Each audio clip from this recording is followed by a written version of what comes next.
Well, hello, everybody, and welcome to the Empower Half Hour.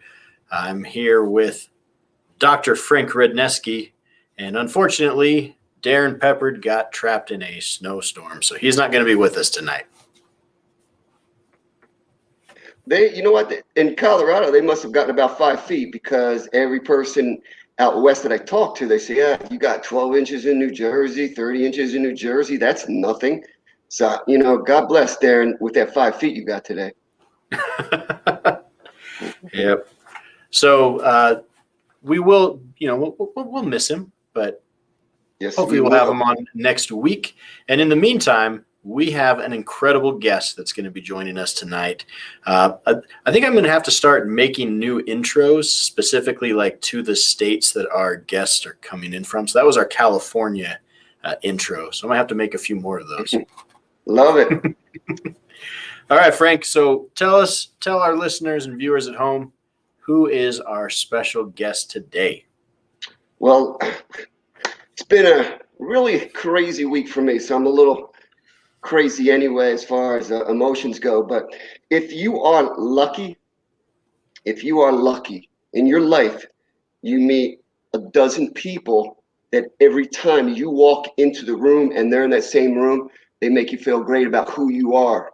And our guest tonight, all the way from Rancho Cucamonga, California, a mentor, a brother, just an all-around great person, Richard Parkhouse, the Park. Hey guys, how are ya? So good. Hey, that was nice, Frank. I should have paid you $40 instead of $20 to say those things about me. I appreciate that. I didn't. How come I didn't get anything? Well, you should have done the intro. All right. I'll catch you next time. Okay. But as Frank mentioned, Park, we know you've been in and around education for a long time. You've helped mentor thousands upon thousands of individuals and inspire many more. And one of the things that Frank said there is just that impact that you have on people. How did that come about? How did you find that you have this? Is this a skill that you've developed? Is this something that you've always had? Because you really do. You change the lives of everybody that you meet. How? Well, part of that is just, along the way, when this was blonde and I had a whole lot more of it, there were people who influenced me, and they made an impact on me, and they developed me into the person I am today, and had huge impact on my career and all the things that have been going on. So I guess it's my love for education, my love for people, my love for helping others explore their greatness. But what some people do is they take all these experiences that they've had, and they've had people who have helped them become better people, but they don't give back. So one of the things that I always made this commitment is that I'm always going to give back. Some people helped me along the way. So I think that if we step back and we help others, and especially in this time, and that's hopefully what I can do in these few minutes we have together, is maybe I can give something back that's going to help somebody during these challenging times. Perfect. That's wonderful. One of the ways you could tell the level of a character of a person is how they are around the people that are closest to them. And I'm talking about, if you've ever been around Park's family, I mean, there's nothing more important to him than his children, his grandchildren, his wife. I've been blessed to be out at the conference that he runs every fall, and I hope it's coming back this year. And it's unbelievable. But the blessed part was being in his house and getting to meet his family, his kids, his grandkids, and wow. And of course, your wife, who's the brains behind this whole operation. But yes, I very well. Thank you. Yeah, you're saying, that always gives me that feeling, Park, that I got to be a better person. Well, thank you. I appreciate the kind words, and that's what what sort of the things that we've had together, and the time that we've spent together is that you guys are givers and you give back. And this program you're running here is that I'm so honored and humbled to be a part of it, because I've surrounded myself. Take a look up here. Let me see if I can get my camera set. See these guys up here. That's greatness. So glad to be a part of it. So, Park, and you, I hope our viewers. So, Richard Parkhouse, yes, but I know that some of us have been fortunate to be, friends and just be able to say and just call you Park, and so we appreciate that. So we know that you've been the author of a couple books as well in helping and shaping education, specifically dealing with ideas, tips, suggestions of what schools can do to improve their school. Mm-hmm. Tell us a little bit about that process, and what are some of your recommendations that people should be doing right now in any school anywhere in the country? Well, part of it, if you hold yours up, Frank, this is the one that started the whole thing, and it's called Building the World's Greatest High School. And it started at Ayala High School. Then the spinoff is what Frank has with Building the World's Greatest Student Leaders. So it started off when I was at Ayala High School in Chino Hills, California, and we opened a brand new school. And the whole idea is that we wanted to create a brand, and we wanted to create a place that was special. And so, people want to identify with a winner. And, we're heading into the Super Bowl weekend, and everybody after whoever wins the game, the quarterback, whoever wins the game is going to have that jersey is going to be number one in sales, because everybody wants to be around and relate with a winner. So we started building this concept of telling kids that if you're going to go to a school, why not go to the world's greatest? And it caught on. So pretty soon it was really interesting. First of all, people are going, oh, yeah, because the world's greatest mentality is not I'm better than you. It's that you're in a place to where you get to work on becoming the world's greatest version of yourself, whether you're the teacher, the custodian, the students, and you were challenged. So whatever your skill set was, whatever your gifts and talents were, is that we expected you to be the world's greatest you. And no matter what happened, it transformed the whole culture, because that's what we built upon. So pretty soon, everybody, we started having courses. If you're going to have the band, it's the world's greatest band. And if you're going to have the choir, it's the world's greatest choir. And if it's your leadership class, it's the world's greatest, and so on. And pretty soon this mindset of greatness came in to where it carried over into whatever we did, whether it was in performing arts, whether it was in the classroom, whether it was on the athletic field. Our kids believed that they were different. And it was because this whole thing is that we started to communicate this whole idea of greatness. So out of that, we go back to my wife again. It was really, you need to write a book. So that's where, this one came in, and it's on Amazon and mainly you can go to Amazon and get that. Frank's got the leadership one. We just put out a curriculum, so that the world's greatest student leader curriculum that goes along with that. I can give you a little bit of a break on that if you email me, and it's Park at Greatness Inside Out. Again, Park, Greatness Inside Out. But what I tried to do is that I had the opportunity to visit and work with over 2,000 schools. And I started looking at schools and going, they're too complex and it's too confusing. And now it's even more so, because every school now is set up with first-year teachers because of the virtual learning, is that we're still trying to figure it out. And I just feel so bad for the teachers, because they're beat up. And just hang in there, because your job is to change lives and impact futures. And that's what we do. And we can't lose sight of that. But I tried to come up and simplify a school just based on 6 values and beliefs. I'm not very smart, and so I tried to figure it and create something that everybody could grasp onto. So what we did is we started off with the ideas that the first value is that you are what you believe. and what you believe unifies us. Now, a lot of people, everybody has core values, and they talk about their core values and their beliefs and their values. But when you go to a school, a lot of times they don't have unified beliefs and values. And we're working with the whole concept is that everything you do drives your beliefs and values, from instruction to systems to how you make decisions. So we have a couple of schools that are working on these, creating a belief-driven learning. And we can go in, that's a whole nother thing. We call it BDL, belief-driven learning, to where everything is reflected upon the values and beliefs. And it's magical what they're doing with these schools. So again, the first one is we are what we believe unifies us. The next one is no one gets anywhere without a teacher. So we place the value of the teacher is that I am who I am today because of a teacher and a number of teachers.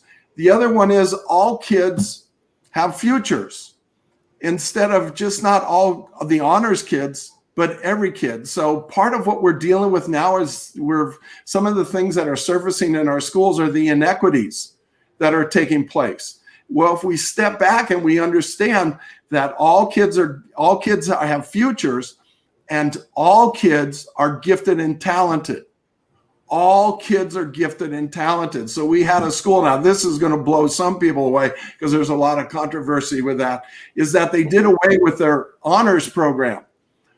And in other words, you had to have qualifications. If you want to get into the honors program, you want to take that challenge, you're in. Because if you believe that the kid was gifted and talented and they believed that they were, then they were allowed in. So you change the whole dynamic of what's going on there. What are we? We're on 1, 2, 3. The number 4 is that every day is an opportunity to be the world's greatest version of me. So every day. So now the teachers believe this, and the teachers challenge the kids to be their greatest version of themselves. And then the last thing is everything we do with pride, which is not necessarily that you have to do it with pride, but it's developing an acronym that drives your beliefs and values. So it's so simple that I've worked with schools that have done this in a K-8 school, that the values and beliefs were written so kindergartners understood them and 8th graders understood them. So they were really, really simple. So that's just sort of in a nutshell what the values are and how you create that.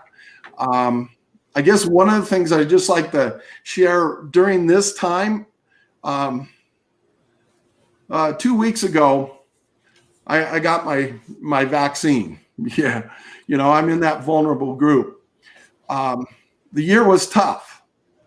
A lot of ups and downs. I hadn't worked in over a year, hadn't been in front of a school. It's really challenging. So there's times when 2 months ago, I had a new grandson. So I had this feeling of being up, and then you have this depression. So it's this roller coaster ride, and I got the shot. And at that point, when the needle was going in, I had a whole different feeling. And the whole feeling was this sense of hope. And I thought about what's going on right now is that we need to give people hope. Our kids, I was on a Zoom call last night with educators, and everyone looked like they'd been run over by a truck. And I was on a Zoom call with some students, and everybody's just sort of existing. And so now is a time as we start to prepare for the reopening. So we're really in the year of the R-E. So it's time to reevaluate, to rethink, to take a look at what we've learned and what do we need to throw away and what do we need to keep. I had a conversation this summer, and some of you may be familiar with Dr. Jeff Andrade. And in our conversation, he stated, the kids aren't broken. The system is. And so I think that this is a great opportunity to take a look at our system and to rethink and reevaluate. And we need to revitalize. So that's just sort of some quick thoughts. Now, we can go on forever with this, but we have greatness within each of us, and we need to help others bring that greatness out. And the teachers are struggling. We need to step back and think about what we're doing to people right now. I have a friend of mine to where the superintendent is making sure that the kids stay in front of the screen for 6 hours straight because they're afraid that the teachers are can't trust the teachers because they're slacking off. Well, teachers I know are working 10 times harder than what they ever had before. So I look and I think, what are we doing? It's the system that's broke, not the kids. So I'm looking at this as a great opportunity to change the system. So if you're interested in that, let's go. Yep. Absolutely true. Right on. Question for you. Yeah. Not a question, but it's a statement. One of the first times I heard you speak to a big audience was down in Virginia, and you had just came out with one of your books, and you were talking about an experience that you had in one of the high schools that you were visiting, might have been Washington, and you discovered this rose petal moment. Yes. That we all have, and we all should have every day of our lives. But can you elaborate on that? Yes. I was on my way to a school. I was going to do a leadership training, pull up to the school at 7:30 in the morning. I'm getting all my equipment out of the car, and I'm doing all my mental checklists. Make sure you hit this. You got to talk about their purpose. You got to talk about, who are they reaching out to and all of this. And I walked up to the front door. They have 2 sets of doors. California, we don't have that, okay? They have something up in Washington called rain. We don't get much of that. That's why I wore my my beach shirt today, and we were about 70 degrees. But anyway, so I walked up. There's a kid standing there. He's got a plastic container.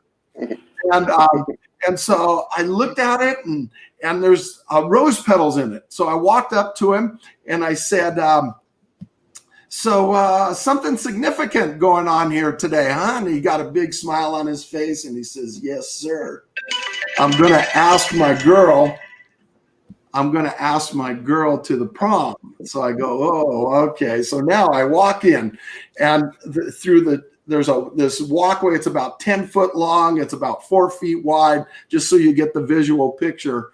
And then I put my bag down and I start to watch what's happening. And in the schools, as soon as somebody goes, hey, there's something happening, all these kids start to group up. And so they form this big half circle. Because as I walked in, I noticed there's a 2-foot tall panda bear with a Kit Kat bar strapped to its chest and a bouquet of flowers. So now I'm going, oh, okay. So now as this young man starts going to the rose petals and starts putting the rose petals down on the walkway. So I thought, oh, this is cool. This is going to be a significant moment. It's going to be a rose petal moment. So as I walked, and I started watching the kids, and the rose petals are all down, and then the lookout comes up and says, she's here. And so he goes over, gets the panda bear with the Kit Kat bar, bouquet of flowers, standing in the foyer area with hundreds of kids behind him. And all of a sudden, this girl comes walking up, gets to the rose petals. She stops, looks down, and her facial expression was, oh, this is a significant moment. And I think it's about me. And so her walk changed. She was sort of gliding across this. She walks to her boyfriend. He looks in her eyes. She looks in his. They both smile at each other. He says to her, will you go to the prom with me? And she sort of leans in and says, no, just kidding. obviously says yes. Balloons drop from the ceiling. They come down. And all the kids are going, oh, and the bell rings. Everybody goes to class. So now I go into the leadership class and I asked the kids, I said, so tell me about what happened out there.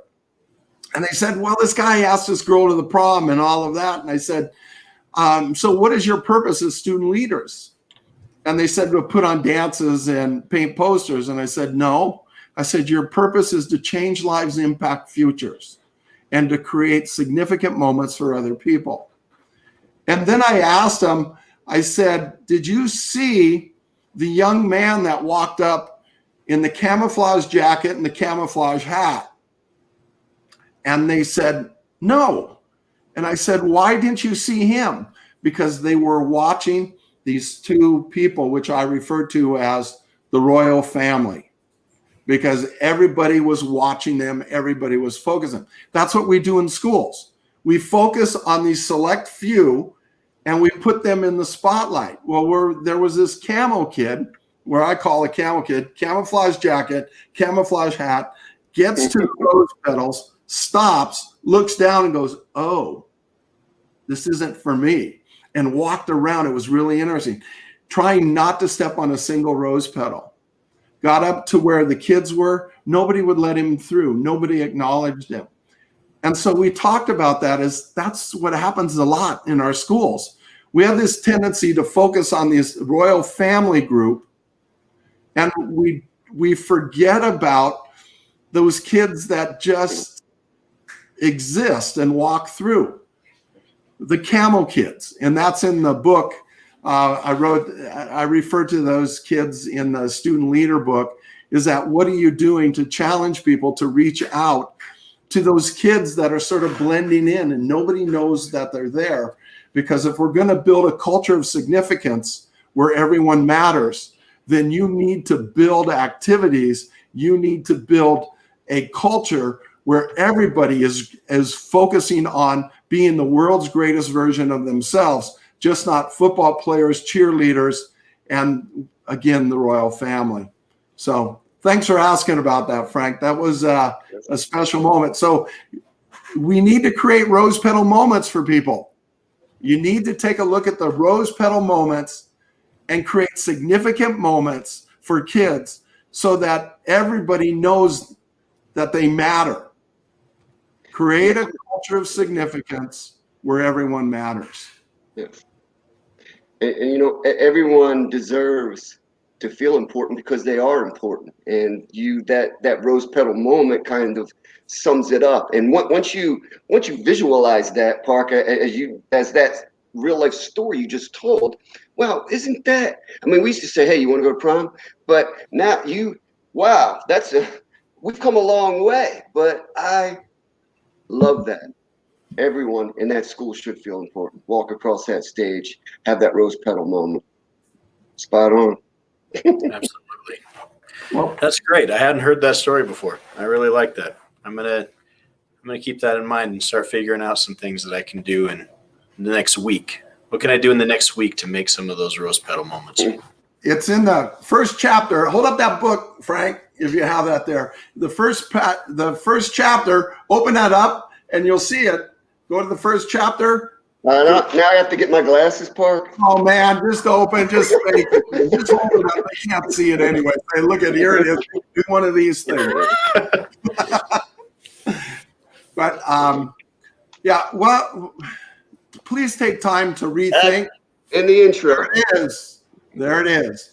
Please take time to rethink, revitalize, reset, reconnect, and step back and recenter our school. Recenter what we're doing so that everyone feels a part of it, because we're at a point to where we have kids leaving. And this, just in California alone, we've had 155,000 kids that have found other avenues for education. So they're leaving public school. The usual numbers are about 20 to 30,000 per year. This year, 155,000. We need to create special places for kids And we need to be able to communicate to our communities why our school is a special place and why should I come to your school. Part of the branding piece. Spot on. Spot on. And are we ready for final thoughts, or because I We I could go on. We are. I could This go, I goes could go so on and on fast. and on. It does. This thing just goes so quickly. I got to lay, if you don't mind, I'm going to go first because I just have to lay this out there. It's something that I've experienced with Park. I don't know. I want to. Oh, look, the brains. Oh, I gotta go back. There we go. Hey. Just wanted to say a quick hello. Nice to see you. Oh, so good to see you. I can't wait to get back out to California. Yeah, come on out. So, a couple of yeah, we've done this in Park's kitchen before. We've done it in his suite at conferences before. But one thing after a long day, and maybe we've had a few adult beverages or not, that's not a requirement. But the point is, it's at the end of a long day where you just humping and try to lay it out and grab ideas and give ideas and inspire and get inspired. And Park goes around the room and he'll say, okay, Joe, what's your story? You know, and then Joe will tell a story about education. Hey, Mary, what's your story? And then Mary will tell and you know, it's going to be my turn. And I always get like, man, is he calling on me next? This is a lot of pressure because I just heard all of these inspiring stories. But every time that happens is I get that feeling of importance. Like somebody asked me and appreciated me and made me feel important. And you know, I miss that. I miss that part. Can't wait to do that again. Yeah. So anyway, thank you. Peace and love. All right, Park, your turn. Final thoughts. What do you got to share with us, and how can we be better? Thank you, everybody. This year has been just an absolute challenge for all of us, and we're finding out a little bit about ourselves as we go through it. But we have to remember kids' futures are at stake, and we're going to get back. And I'm using this time, and I challenge you to use this time to have conversations with your colleagues. And if we have principals on here or administrators, get your team together and start this conversation about what is it that worked? What is it we need to get rid of? What do we need to do to create a special place? What is it we need to do to make our system work? Because I'm not sure that it is. And no disrespect, but I think this is a great opportunity for us to really take a look at what we are doing with our educational system. And I think it's a great time to reinvent, reinvigorate, reorganize, rebuild, and recenter. Remember, this is the year of the re. Absolutely agreed. All right. And in my final thoughts in closing, first, let me preface simply by saying I'm going to try to say this quickly, concisely, and without getting too emotional or too angry. Everything that Park has said, it's so important. Our kids, all of our students, all of them, they need that champion. They need to know that they are seen, that they're heard, and that they're loved, as our friend Phil Campbell likes to say. And we sat in a faculty meeting and in small groups, and one of the questions that was asked recently was, what's something that, what's the one thing in school right now that you could do without? And of course, some of the conversations were I could do without masks. I could do without having to do both a hybrid learning situation. Others, it was I could do without a meeting that easily could be done with an email. And my initial thought, as soon as that question was asked, and my response was, I could do without going to another student's funeral. Because that's what I'm really, really tired of right now. I'm tired of students that are struggling, that are hurting, that are dealing with things that I can't possibly understand or even fathom. And they reach a point where they just seem that they have no other choice. Tired of it. That's what I could do without. That's why I'm working so hard in trying to recognize kids and do all the things that I can to give them those rose petal moments, because they deserve it, because they've earned it, because they need to know that they are loved and that they have a champion in their school.